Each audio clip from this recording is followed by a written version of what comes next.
Questions 73 through 75 refer to the following talk. Good morning, everyone. Welcome to our Career Development Seminar, where we will explore essential strategies to help you excel in job interviews. Many attendees have expressed interest in improving their interview skills, so we have designed this session to provide valuable insights and practical exercises. Throughout this seminar, we will discuss key preparation steps, including researching a company, crafting compelling responses to common interview questions, and selecting professional attire to leave a lasting impression. To make this session interactive and beneficial for all participants, we encourage you to engage in hands-on exercises. Pairing up with a fellow attendee to simulate an interview will give you an opportunity to refine your answers and receive constructive feedback.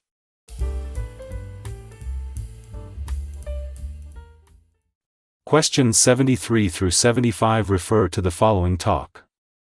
Good morning, everyone.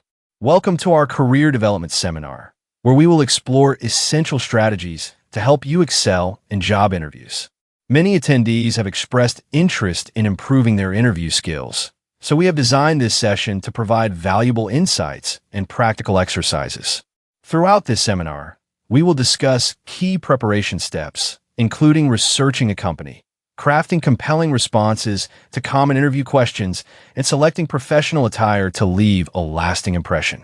To make this session interactive and beneficial for all participants, we encourage you to engage in hands-on exercises. Pairing up with a fellow attendee to simulate an interview will give you an opportunity to refine your answers and receive constructive feedback. Number 73. What is the speaker explaining? A. How to write a resume. B. How to negotiate a salary. C. How to improve communication skills. D. How to prepare for a job interview. Number 74. According to the speaker, why are the first steps important? A. For making a strong first impression. B. For efficiency in answering questions. C. For improving appearance. D. For organizing documents. Number 75. According to the speaker, how can a peer be helpful with a task? A. By reviewing your resume. B. By giving advice on job openings. C. By acting as the interviewer. D. By scheduling an interview for you.